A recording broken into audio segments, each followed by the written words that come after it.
In this presentation, we will enter deposits and add classes into our QuickBooks file from the bank statement for the first month, the month of January. For more accounting information and accounting courses, visit our website at accountinginstruction.info.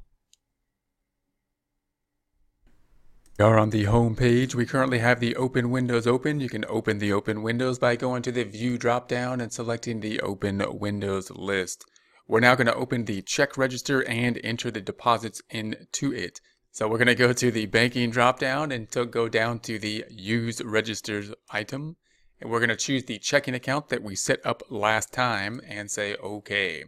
Then we're going to go to our bank statement. So this is our mock bank statement we have. This includes now both personal and business activity. So our goal now is to say, okay, the bank side of things isn't breaking things up because we're mixing the two accounts together. And it would be nice if they were in two bank statements. However, it's possible if they're in one bank statement for us to still take that bank statement and then apply them out into the QuickBooks file as we're going to do here. So note once again that you may want to consider two checking accounts even if you're using the same QuickBooks file, but this isn't going to be an example where we have the one checking account and we're going to go through that checking account and apply which is business and personal and sort them out on the QuickBooks side as we enter that data into the system. So what we've done so far is we've entered the beginning balance, and now we're just going to go through some of these items that might be on a bank statement, enter them directly into our QuickBooks file, and then sort them out as we go, being on a cash basis method under this format. So we're first going to start with the deposits. We got all these deposits. We're going to have to say where did they come from. Now most of the time the deposits are a little bit easier because we don't have a lot of different places where the deposits are coming from. So in our case we have a W-2 work that we have deposits from, and then we might have employees or deposits from our business. And we would probably have a fairly good idea when we look at our bank statement where those deposits came from. And therefore we could probably sort those out in many cases. If not, we want some kind of system. If we have a lot of different deposits, we need a system to kind of sort those out. What we're going to do is the green ones are going to be the business deposits. And we're going to say that the business deposits we're going to enter directly into, and we're going to record it directly as revenue. And then the other deposits, we're going to have to create a personal account. They're going to be some kind of revenue too, probably, but they're going to have to be some kind of personal revenue. So we have W-2, we're working somewhere. We're going to say we got a tax refund just because that's common type of thing that people have that they got to record and it could cause confusion. Then we got royalties, like book royalties, or if we had any kind of royalties or anything like that, we're going to call that revenue. We might get some kind of random rebate somewhere so that we're going to have to put in there somewhere, and we'll have to deal with that. And then we've got interest revenue. So we'll put some of this stuff in there and see what we have. Now, notice that even these small amounts, you might think those aren't a big deal. We have to put them in there to reconcile. So we need to make sure we pick all this up. So we're going to go back up top and start with the W-2 wages. Back to QuickBooks. So the W-2 wages were on 01/05, 20 is the year we're working on. So January 5th, 2020. This is going to be a deposit, which we'll say is a DEP, and it's from the job. And again, I'm just going to call it the job W-2. Now, obviously, we would have whatever job it'd be from our employer. We might want to put that in there. And so we're going to add it, and we're going to quick add. We're not going to set up all the detail for our employer. We're just going to add it quickly. Now you've got kind of an option as to whether we want to set this up as a customer. It's not going to be a vendor because we're getting money from them. If we set them up as a customer, then that's going to be giving us another ability to track it within the customer section. Or we might want to set it up as other and just use the customers for those that are business related and anything else not. But I'm going to use it as a customer because that'll help me to go into the customer section and basically be able to track who has paid us through the customer section by customer. So we're going to keep it customer. It's going to be a deposit, so we want to make sure we're on the deposit side, $3,000. And now because this is a personal deposit, I want to set up a new personal account for all personal deposits. I'm going to call this one just W2 income. So we're going to set up a new income type account. We'll talk about a little bit later how we might want to set them up differently to kind of group them in different ways. We'll set up the account and then we'll assign a class to it. So I'm going to select tab and that'll say, hey, do you want to set this up? And I'm paraphrasing, and we're going to say, yes, please set that up. And it's going to be not an expense, however, it's going to be an income type account. So we'll select the drop down and we want to make sure it's an income type of account, income account. Everything else is good. So we'll say save and close. And then what I'd want to do is also assign a class to this transaction. So to do that, we're going to have to add or turn on the function of classes. And so let me show you what that will look like. We're going to go down here to the splits first and take a look at the splits. And this will give us a little bit more information. We do not now have a column called classes. What we're going to do is turn on classes. And that'll give us a new column over here, which will allow us to have a class. So we'll go up top to the edit and go down to preferences to do this. And then we want to be in the accounting on the left, and we want to be in the company preferences tab. Then we'll see this item that says use classes. That's the one we want. So we're going to have use classes, and we'll keep the prompt on as well, and okay. Once we do that, now we have this drop down for classes on the right. We'll start this method off by only adding the classes when we have personal items, and then the business will be the default into uncategorized, and that'll be the least amount of work we can do to enter this. And then we'll make some adjustments and show some other ways we can work this information that has pros and cons. So this is going to be personal, and once you select enter, it's going to say add. We're going to say yes, we want to add that, so we'll do the quick add for that type of class. And if we select the drop down, that's our only class now. Then we're going to record it and say yes, and that one has now been recorded.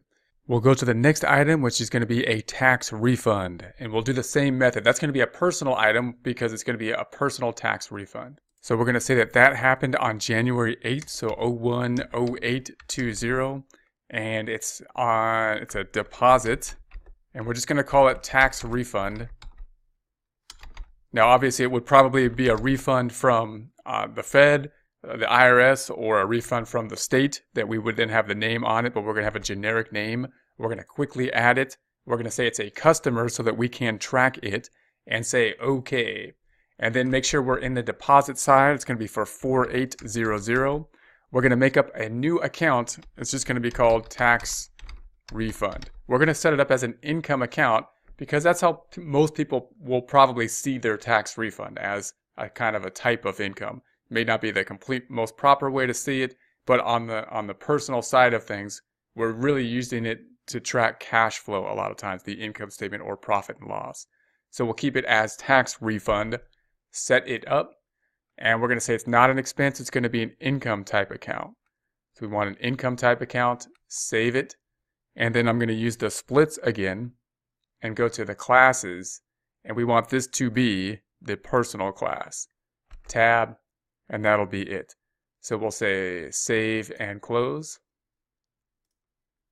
And then the next one that we have, the next one is going to be a type of business income. So this is going to be business income. If we go back to our QuickBooks file, we're going to say this happened on the 9th. This is going to be a deposit. And I'm not going to put a customer because we're going to assume that everything that was deposited on the business side is just income, and it's going to be in a cash basis method. So we're not really tracking the customers under this method because we're waiting till they got deposited in the bank. Now, if we know the customer, if it's on the bank statement, or we have a system that we know what the deposit, was the deposit from, depending on what type of business we are in, then yeah, it would be nice to put the customer there. But we're just taking this straight, any deposit that's on the bank business side, we're assuming is income. So it's going to be on the deposits section, and we're going to say that that will be income, and we need to set up, or we don't need to set up this time, the income account because it will be set up for us. So the chart of accounts that was given to us, we're going to use when we get to the business transactions. So, and this one we're just going to call it income or sales, and that'll be the item. So that's going to be the system we'll use all the way through this. If it's a personal account, we'll set up a new personal account. If it's a business account, we should be able to find the business account in the list of accounts given to us and use those accounts for all the transactions. So then we're going to say enter and yes. And that might not be the case all the time. We might have to add a few business accounts, but that should be your default of thinking. It will be our default of thinking as we enter this information. The business accounts should, for the most part, be there because we got a pre-formatted business set up from QuickBooks by choosing industry. The personal accounts by default won't be there because they're personal. QuickBooks can't give us a good default list of accounts for the personal side because every person is different. Every person has different objectives. Every person, therefore, will have different desires for whatever they want their expense accounts to be named. So we're going to go back up and see what we have so far. So we'll go to the reports drop down. We're going to go to company and financial. We'll take a look at the balance sheet and changing the dates from, let's see, 12/31/20 is what we want. So there's what we have so far. Then we're going to go to the profit and loss reports drop down, company and financial profit and loss. Dates 01/01/20 to 12/31/20. And here's what we have. So we've got the sales, that's the business side. We've got the tax refund, and then we've got the W-2. It's all mushed together, however. So if we want to break that out, then we go to the reports drop down. We go to, when I say it's mushed together, that might not be a technical term. It's mushed together because it's got the business information and the personal information on the one account included in total net income. So if we want to break the business and personal out, then we can use the classes function within the reporting by going to the reports up top, going down to the profit and loss. We want to go down to the profit and loss by class. So reports, company and financial, profit and loss by class. And change the dates from 01/01/20 to 12/31/20. So here's what we got now. So now we have the personal side, which has the tax refund and the W-2, and then everything that we did not assign a class to is now unclassified, and that by default is the business side. This then will be the easiest way that we could set it up because that means that we don't have to set up a new class for all the business transactions. They'll be there by default. We only have to set up the classes for the personal side, and then the business will kind of work itself out. We could have done it the other way too. We could have said the business will only assign to the business side, and then the personal will work itself out. We're going to do this as we go because that'll be the fastest method you could use. But there's problems to that method. And because we could have more benefits in terms of reporting if we assign everything to a class, either business or personal, and don't have an unclassified. In other words, if I was to assign all these out to a class, the unclassified column would go away.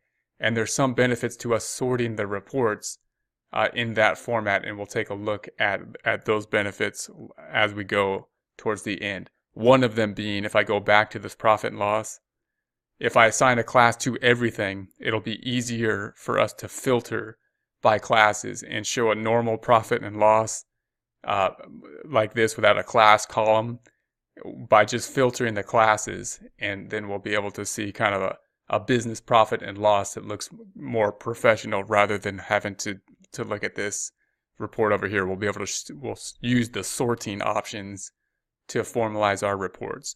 Before we do that, however, let's continue to get all the data into the system, and then we'll talk about different ways that we can manipulate the system to make the reports look better. But for now, our goal is to enter all the data in and to get it as the simple method as possible, the least data input, the least work possible. For more accounting information and accounting courses, visit our website at accountinginstruction.info.